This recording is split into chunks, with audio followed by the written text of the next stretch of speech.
What's good, ladies and gentlemen? In today's episode, we collected a ton of talisman. Well, yeah, that's it. I'm not even gonna make this intro a minute long like I always do. I don't purposely do that, but I do like to talk. This time, I'm gonna keep it short and simple, and all I have to say is that hopefully this video does help you guys out, and if it does, make sure to smash the like button. If you're brand new around here, hit the subscribe button, turn those post notifications on, and tomorrow, I'll be streaming at 2 p.m. Maybe we can hit 400 likes on this video. That'd be pretty sick. Anyway, enjoy the video, and have a great day. What's going on, ladies and gentlemen? In today's episode, we are gonna be focusing solely on getting as many talisman as we possibly can. And the first one that I got recommended is actually the Campfire cult badge, the Campfire cult badge. So, you know, we're gonna get this one, see how far we can get. We're using the Monster Raider set and the healing wand. So I don't know how far we're actually gonna be able to make it, but it is a free one, super easy one to get, and then we'll go get some more after this. We got the first Campfire Initiative badge, and it's really easy to get. I'm gonna see how far I can actually upgrade it, but I mean, dude, I got full Monster Hunter set, so hopefully we can big boy it out and see how far we can take it. I hope it's gonna go good.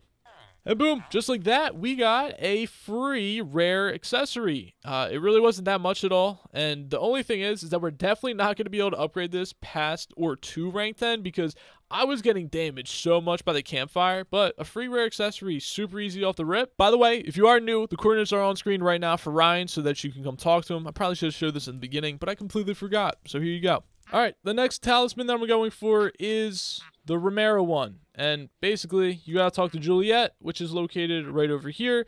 And then once you talk to Juliet, you gotta go find Romero, which I'll show you exactly where he's at in a sec. So Romero's right here.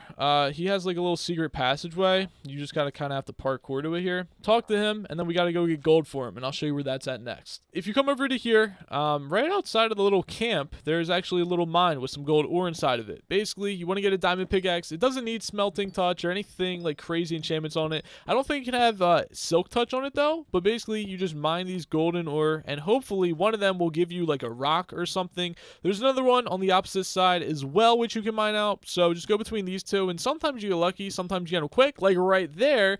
And yeah, there we go. So now I just gotta go ahead, take it back to Romeo, and we'll be good to go. Whenever you turn in the golden rock to him, he'll actually give you a present, and then we gotta give that back to Juliet. So now you take this to Juliet, and she will give you a shiny yellow rock, which is a common accessory. You could upgrade this, but honestly, I don't think we can. Well, you know, it's kind of expensive, so we're just gonna keep it a common rock for now. And also, the talisman effect that you get isn't that great either, and honestly, it's one of the most expensive talisman. Like, it's a big money sink, so we're gonna skip upgrading this and go for another one. The first one we're going for, or I guess the first easy one and not free one we're going for, is the farming talisman. It's really easy to craft. It's just a couple of hay bales and some seeds. Really easy to unlock this early game, especially if you just got a couple of wheat.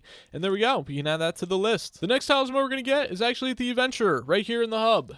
You can buy just a couple from her. It's just all common, but hey, more accessories that you can use and stack reforges on for now, so it's definitely worth getting. Since I'm lazy, I'm actually buying the talisman from the chat because I'm streaming right now, of course. Catch me every other day at 2 p.m. Eastern Standard Time, especially tomorrow. Come hang out on the stream. But basically what I'm doing is I'm taking the median prices from the actual auction, like how much these go in the auction house. I'm taking the median price, and that's how much I'm paying. So honestly, you could get this for a lot cheaper than 1K, but I'm going to get it for 1K just because I'm lazy, and also it just saves me time. So that's how we're getting that. You can actually get this as the potato 3 rewards, so you can craft it by getting 9 poisonous potatoes, which is a little hard, but you can get that from, I believe, zombie villagers or something like that. So it's pretty easy to craft, and it's also extremely cheap. So we are buying the zombie ring, the gravity talisman, and the lava talisman for about 36,000. That's how much it goes for in the auction house. He was trying to offer me a lot more, but they are way out of budget. Like the piggy bank, oh my gosh, you guys should see the median that stuff goes for. But there we go. We did a couple more talisman, and I'll show you guys exactly what collections there are in as well.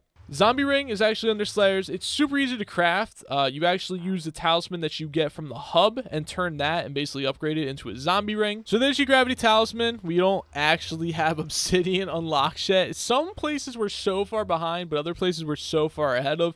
But this is actually unlocked from the obsidian collection, and this is actually unlocked from the magma cream collection. They're both pretty cheap. You gotta save up a little bit, but they're very easy ones to obtain. Next, we're getting a healing talisman for 60K. Seems like a lot lot to me, but according to the site, that is the median price. Next, we're getting a Wood Affinity Talisman for 1.4k. Extremely cheap and easy to make as well. Now, the way you get the Healing Talisman is actually from lily pads. It's kind of expensive and definitely not the easiest thing to craft. And then the Wood Affinity Talisman is from oak trees. It's pretty cheap to craft and honestly not that hard at all. Next, we're purchasing the Fire Talisman and the Magnetic Talisman for about 50k. Not too bad. Now we get a Sea Creature Talisman for 10k. Not too bad. You actually get the Magnetic Talisman from Obby, and you also get the Fire Talisman from Blaze Rods, or the Blaze Collection. And for the Sea Creature Talisman, you actually get that from the Sponge Collection. Next, we're buying the Speed Talisman, which I believe is from the Sugar King Collection, and then the Night Vision Charm, which is actually from the Mushroom Collection for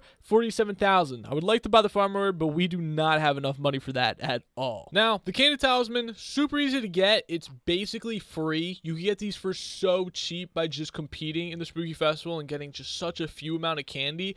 I'm paying 13k, but quite honestly, I don't even think this is worth 13k. I don't know why people even pay for it. You literally just have to pay one Spooky Festival. I just don't want to wait. I'm trying to do it for the video. And then next, we're actually going to buy the Feather Ring, because we can't afford the Feather Artifact, but it is better than the Feather Talisman. So that's what we're going to get next, which is going to cost us 8,000 coins. All right, so now we're getting a Potion Affinity Ring actually made for us. It's really cheap. It's really easy to actually make, but the problem is that it's just going to take a while for me to farm. Like, I'd literally have to farm up about 5 times what I've already farmed up, and it's literally so cheap. That's the craziest thing about it. Like, I'll have a whole stack of Enchanted Netherworlds by that time, and it's not really cheating in my opinion to get things crafted for you. I'm trying to do this as least as possible, but at the same time, like, it's not hard to go into a Discord. There's so many Discords out there, or even the forums where people will craft stuff for you. So hopefully you guys aren't thinking this is cheating. I'm trying to do this as minimal as possible, but also I'm just not going to do the boring stuff and waste my time. You know what I mean? All right, so now we came into the end and we talked to Goober. He's actually the first race that you can do. Oh, we have to complete it again.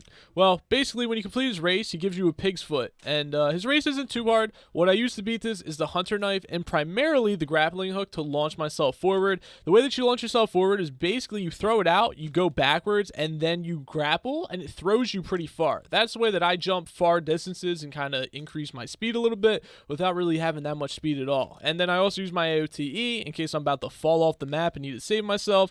And the Hunter Knife is just for running around passively. It just gives you bonus speed, and that's about it. Now I'm going to do this one more time. I'm going to get the pig's foot, and we'll be good to go. So there we go. We beat all 4 races. It was actually really easy. Honestly, as long as you get good with the grappling hook, you can easily do that. And then we got the pig's foot. So another talisman, but this one is actually rare, so it's pretty good. Oh my gosh. Boys, we did 31 seconds on this race with a Hunter Knife, a grappling hook, and an aspect of the end. And you know what we get for that? We get a wolf paw. Oh my lord, dude. That was such a challenge, and I'm sweating. I had to sweat to get this accessory, but this is in the forest. It's right here next to the spruce wood, or in the spruce wood, next to the Viking cavern, or Viking thing right there, Viking house. These are the coordinates. Talk to him, get a free accessory, easy peasy. Okay, boys, so taking a look back on everything we got today, we got a decent amount of talisman. They're not too bad, and honestly, that's not it. We got even more in our ender chest, and all these are reforged, not to the best. Like, obviously, some are Z-Loss, some are unpleasant. We got to reforge most of them to Itchy or whatever else. I don't know. I'll use a talisman optimizer eventually, but we got a decent amount, and the only thing that's really stopping us from getting more is money. We're kind of broke right now, and yeah, that's the thing. We honestly have no money, and I was kind of trying to push off farming trees for a little while, but I did it again. I got 37 enchanted spruce wood. It's nothing crazy, but let's see how much that'll net us. That'll net us 61k, so it's like, I mean, honestly, that wasn't even that long. I don't even know if our haste potion ran out yet. No, our haste potion didn't even run out yet. So that was probably like 20 minutes worth of farming, not even, and now we just made 69k. Perfect. So now we got 91k in the bank. I think we're gonna end it there, though. I know it wasn't a crazy long episode or anything like that, but at the same time, I'm just tired and bored of farming trees, and I'm not gonna push myself too far. So we're gonna end it off with all of these talisman and all of these talisman, and then hopefully next episode we'll get more money, and we'll also get more talisman as well. So there we go.